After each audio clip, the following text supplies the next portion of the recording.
Hi, I'm Austin Heisick with Mate Precision Technologies, here with another Mate work holding tutorial.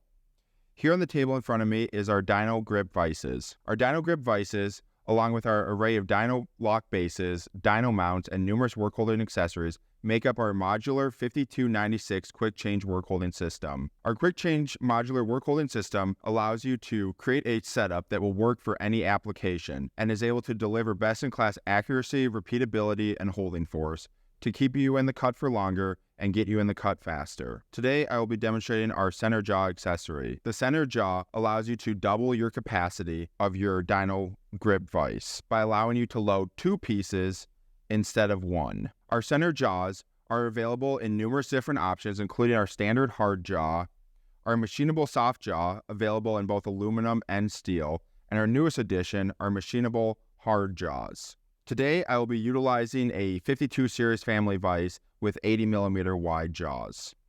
The first step is to loosen your lower center support screws. You want to loosen your lower center support screws to allow your lead screw to float.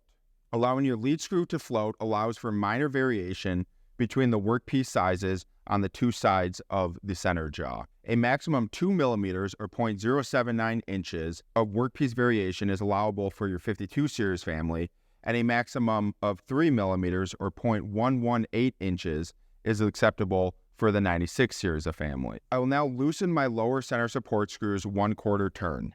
You want to be sure that you are loosening your lower center support screws, not your upper center support screws. You will loosen your lower center support screws 1/4 to 1/2 turn. Your DynoGrip vise is now ready to accept the center jaw. You will remove your center jaw from the packaging, and you will see that the 2 screws are already pre-installed. You will want to remove these 2 screws. You will now remove your center jaw from its packaging, and you will notice that the screws come pre-installed. To remove these screws, you will utilize a 3mm hex wrench for the 52 series family, and you would utilize a 4mm hex wrench for the 96 series family.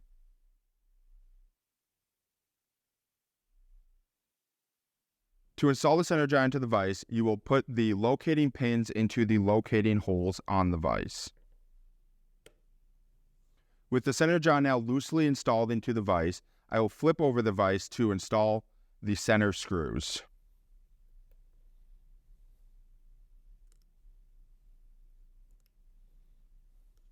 I will now tighten each of the center screws.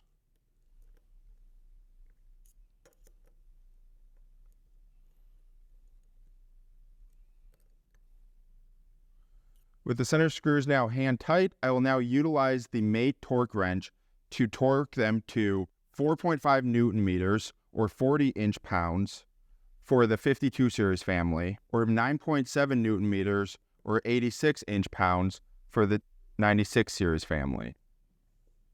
That's it. You have now completed the setup of the center jaw for your DynoGrip vise. You are now ready to double your machining capacity. If you would like to see more information about the procedure I just completed today, you can visit mate.com and download the operator's manual, or you can access it through the quick specs by scanning the QR code on any Mate vise, base, or mount. Thank you for joining me for another Mate work holding tutorial. Don't forget to like and subscribe for more.